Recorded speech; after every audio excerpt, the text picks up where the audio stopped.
Giroux to center. Lundvik shoots. He scores! Johnny Lundvik does it again! Jarvis in close shot. There's a goal. Seth Jarvis, the 17-year-old, short side, glove side, high, just under the crossbar. Cutting to the front of the net, and they score. Reese Newkirk along the right wing just took the pass. That was phenomenal patience from Seth Jarvis and the winner hawk. Hey, this is Reese Newkirk, and you're listening to the Pucklandia podcast.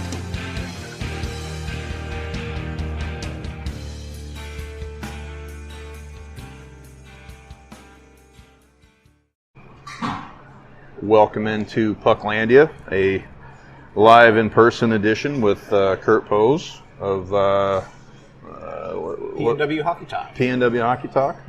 Let's start with that. So, since we've had you on the show before, but you've gained yourself a position with what PNW Hockey Talk with Josh Kreiser and his organization.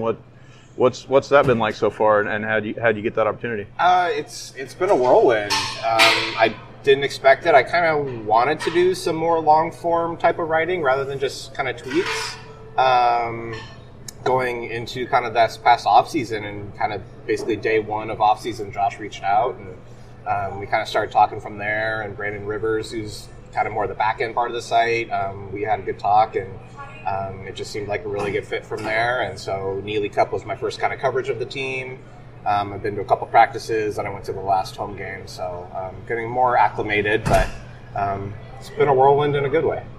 Yeah, it's nice to have those opportunities, and this is a league and a team that doesn't get the coverage it deserves, and so it's nice to see somebody that wants to, invest their time in that and bring us some interesting perspectives and stories and whatnot. I know I used to do some writing on my own, but it just seemed like it took too long. I prefer this format myself. Yeah. I'm definitely learning the balance of like kind of when to make it an article, when to make it a tweet, or and then just now being on the pod. So kind of just however, and I'm glad to be of service to Winterhawks fans. Yeah, well, that helps, and that's good for this show too, because I try to, have different voices on, so it's not the same. I mean, I'm sure people would rather I was on every week too, but and there's always trying to find a deeper bench, to pull from, and so I appreciate your time, as far as coming on the show. So you even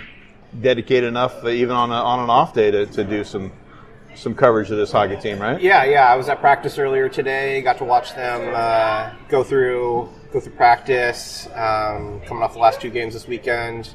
Kind of just getting lines, getting the vibes of practice, getting also an understanding of just how Mike Johnston kind of runs the team. Because you can see it on game days, but kind of seeing how they get there is a different process. So kind of when I was first starting up with PNW Hockey Talk, Josh was mentioning how the team's all about like speed and compete and this, and you'll hear it like in the quotes, you'll hear them go over it, but then to see it in practice of, every drill is black versus red. All of the drills are moving fast paced, so it's really kind of practicing what they preach, and getting to see that in person was cool, and kind of seeing how that kind of winning tradition comes to be every day. Well, these guys are ultra competitive. That's how you get to this level and keep climbing the ladder like they are. And so if you can, you hear those stories all the time. Whether you're playing tiddlywinks or ping pong or whatever, if you're keeping score, and so you find a way to motivate the kids by by keeping score, or by man versus man, then you can keep them engaged, keep them interested, as far as as opposed to a drill that I don't see the point in this drill or whatever. But if it's beating the other guy, well, then that's going to get your juices flowing. You know what I mean? Yeah, absolutely. Yeah, it's kind of interesting. Yeah, but it's funny you mentioned ping pong, because at Neely Cup there actually was a table set behind one, kind of where the guys stretch. Yeah. And there's a very competitive tournament and ranking system between the guys. Yeah. Kind of try to get a bigger scoop later in the year. But yeah, every little thing's a competition. Yeah. Yeah, and again, it's we talk about this all the time too, that, as society evolves and hockey evolves, our coaching has to evolve too, and to try to adapt to today's player. And it's the thing we talk about on these kinds of shows all the time. But it's probably a little easier to do if you're have been in the league as long as Mike has, and as well as both his assistants, and so you've kind of seen that change gradually, as opposed to some of these guys that are in the pros for a while and then drop back in and try to readjust. And we've seen some issues with that with other coaches around the league. Again, I'll say it one more time on this show that it's nice to have the coaching staff that we do here, that I'm not worried about anything blowing up, as far as the one scandal they had was trying to be too good to the players. So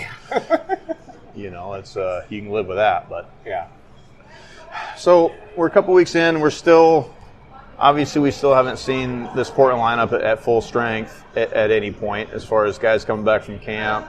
A significant suspension of a key guy. Obviously you're probably a couple guys banged up and whatnot. I mean, let's look at the 2 home games over the weekend, which is what most of us have seen. I mean, between the video feed being bad in Kent from the weekend before, for example. I mean, what are your broad brush strokes over the Everett game and the Vancouver game? I think the kind of biggest takeaway is the scoring by committee approach last year that they had.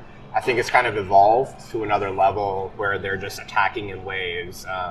I think the addition of Davies really gave some kind of spice to the lineup and some speed that Mike Johnston was mentioning, that second line of him, O'Brien, and whether it's Nguyen or Zakreski, they're just fast and they're on you. And that is one play style. And then you have the top line of Clausen, Stefan, and Bettazzoni, and that's puck possession. That's more cerebral. They're quick passes and whatnot. And then the third line hits you with the thunder of Shelter, Johnson, and Chizowski.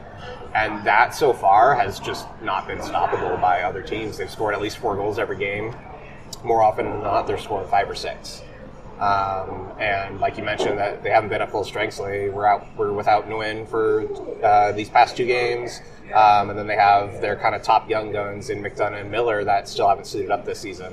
So that's 3 more forwards you're able to add to however you want to make that lineup. So I think the biggest takeaway is the offense is going to be very strong this year.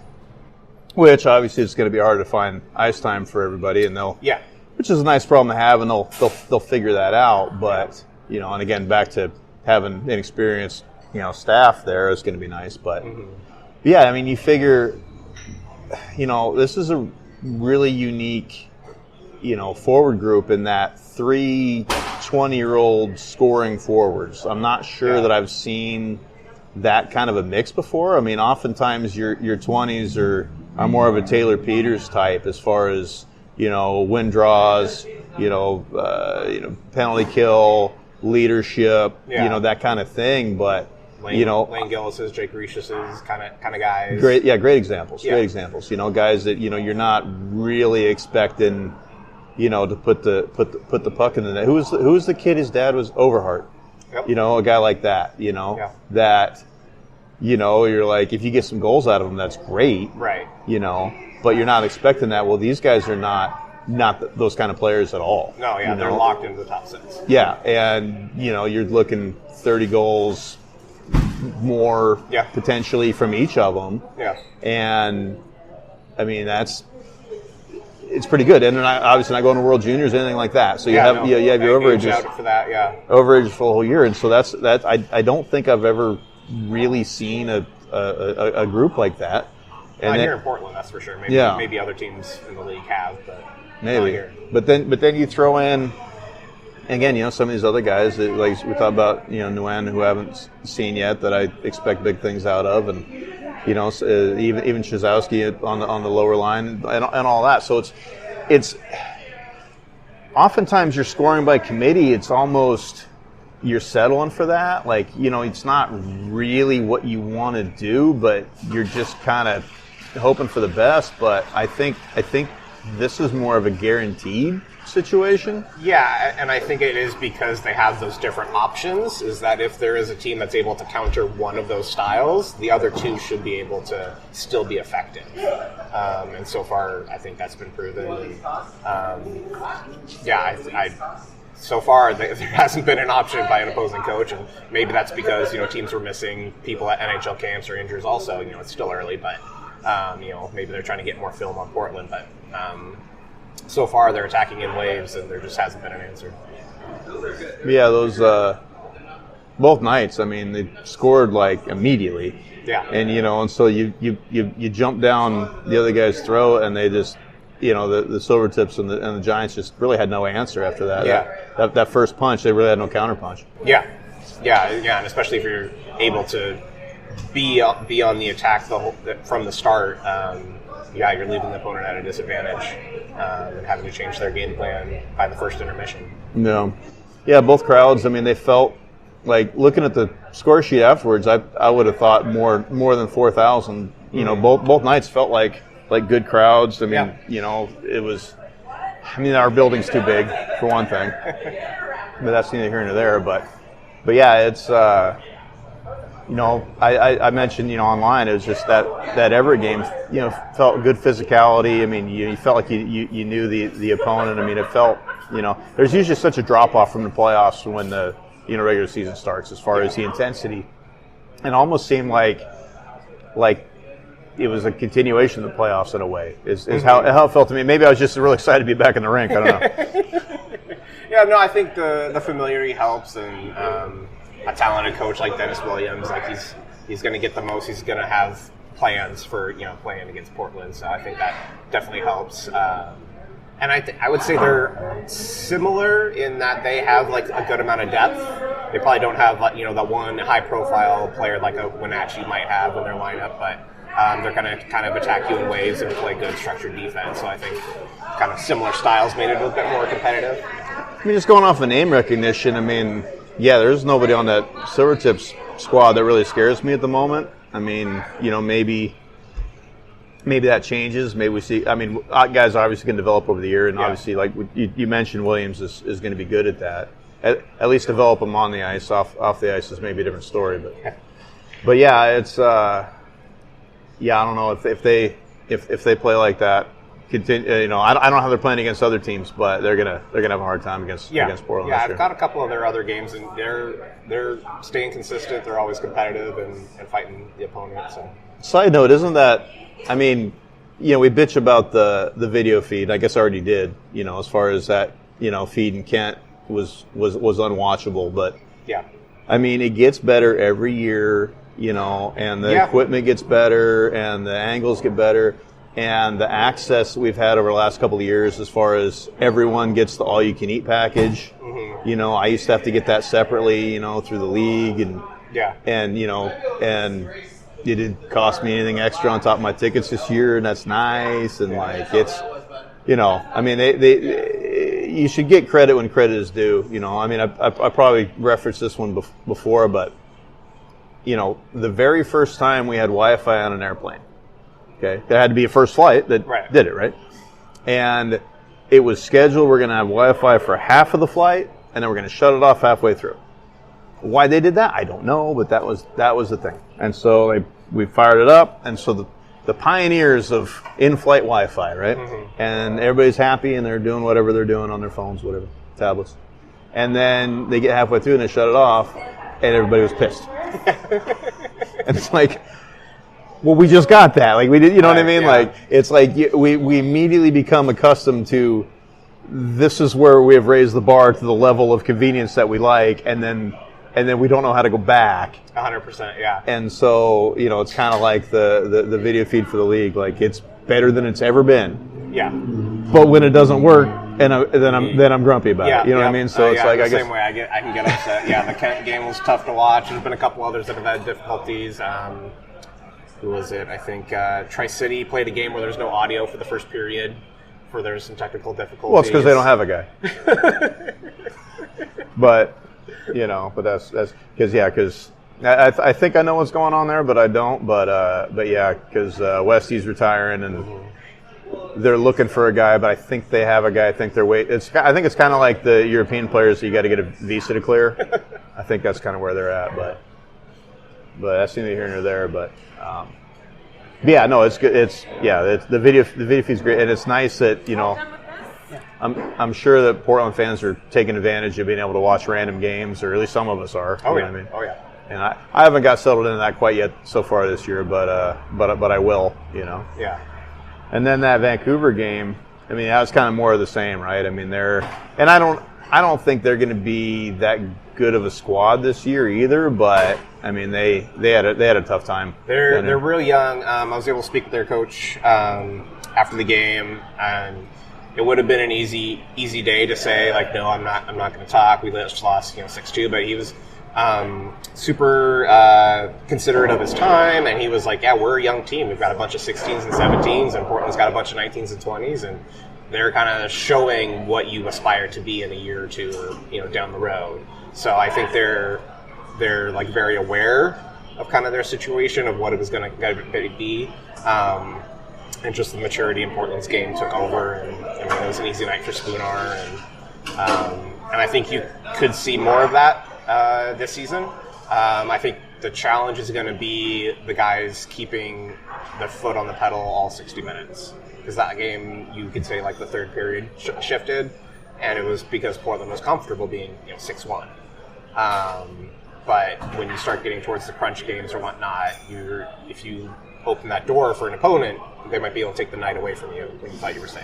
Yeah, a league like this, I mean, life comes at you fast. You punch a couple goals in, and I mean, we've definitely seen that, one way or the other, in some of these games here. Yeah, Manny's been, has a good track record, and he obviously knows the league, inside and out. Even hasn't been around that long. I mean, obviously he had to, follow this team very closely for 4 years, even from being, overseas at the time. And then, when Lane Vivros was on the club, and then, took Swift Current, and, they really needed that championship in the worst way, as far as having a, the previous championships they had were, tainted, with a worst coaching scandal than what we're dealing with. But, and so it's nice to be able to wipe that out, as far as, the view from Swift Current at the time, and moved up in the pros, and now he's back in our league. And so, he probably knows what he's got in the Giants, and he's been able to build a championship team in this league before, and so we'll see if they can recapture their previous glory. But I talked to Bill Wilms, and their play-by-play guy. I was fortunate enough to go on second intermission on the radio. And, Bill told me off air that nights like this are kind of hard to do on the radio. And he wasn't sure how much longer he wanted to do it. But he's like, yeah, if you're up 6-1, it's, it's pretty easy. He's like, down 6-1, it's going to be hard to talk about. Yeah. And I told him that there was going to be a lot of guys in the, road, radio booth that were going to have that same problem, I think, this year. And, this, as far as the, I guess two games is a relatively small sample size, but it also, confirms what I think a lot of us have expected, that we already talked about with the makeup of this team. I still think it's about that experience, back end, which we haven't even touched on, but that's really where it starts, Yeah. Yeah, and I think you saw the difference between the first couple games this season when they were missing, 4 guys, or Ryder Thompson came back for part of that weekend, but the difference, just the loss of the puck in the neutral zone, and just the composure, kind of being able to defend the net and defend the rush, kind of night and day between when they were having to put in the rookies, who, again, discredit them because, they're new to the league and they're going to be learning, but the difference between having a bunch of NHL drafted guys versus them, it's, very, very different, and that's just the cycles of junior hockey. Portland's at the top of their cycle right now, whereas, other teams are, on that rebuilding phase. So. Yeah, you mentioned coming off the rush. I mean, had a defenseman up on the rush, on the right-hand side especially, like on the wing, there all night. all night. You could, especially where them goofy numbers sometimes, like you can't tell who's playing what position sometimes. I mean, it seemed like every time up the ice was defenseman coming, breaking into the zone with the puck. It's such a unique. I guess it's less unique because a lot of teams are doing that now. Yeah. But I mean, it's so like what Mike Johnson has done over the years, like to the T, and has the personnel to play that way right now. And a lot of coaches, a lot of coaches wouldn't be able. The Dennis Williams of the world, they're not really. Well, I guess we got Zellweger. That's one thing. But I mean, a lot of these guys, don't want to push the pace like that, and it seems like they really have the horses to do it right now. Yeah, and I mean that starts from drafting. When I was at Neely Cup, whether it was the guys they drafted or invites, it was a lot of very mobile defensemen who were composed with the puck, and maybe they're 5'5" at 15, and you hope they grow, or maybe they grow or not. But you kind of start with those base skills because you're kind of setting what you want from the beginning, and you can work from there. You can work on their defensive game. You can work on getting them stronger. Yeah. I mean, Johnson's on the record saying he doesn't care how big they are when they draft them because they're gonna continue on. And I was talking to Chad Leslie of the Swift Current Broncos the other day, and he was talking about drafting a defenseman at 5'4" or whatever it was, and he's 6'5" now or whatever. And so exactly. And so you can't bank on that. No. But it's nice when it happens. You know what I mean? Like you're hoping for that. And so you throw that in with a little bit of nature and nurture, and now you really got something. Yeah.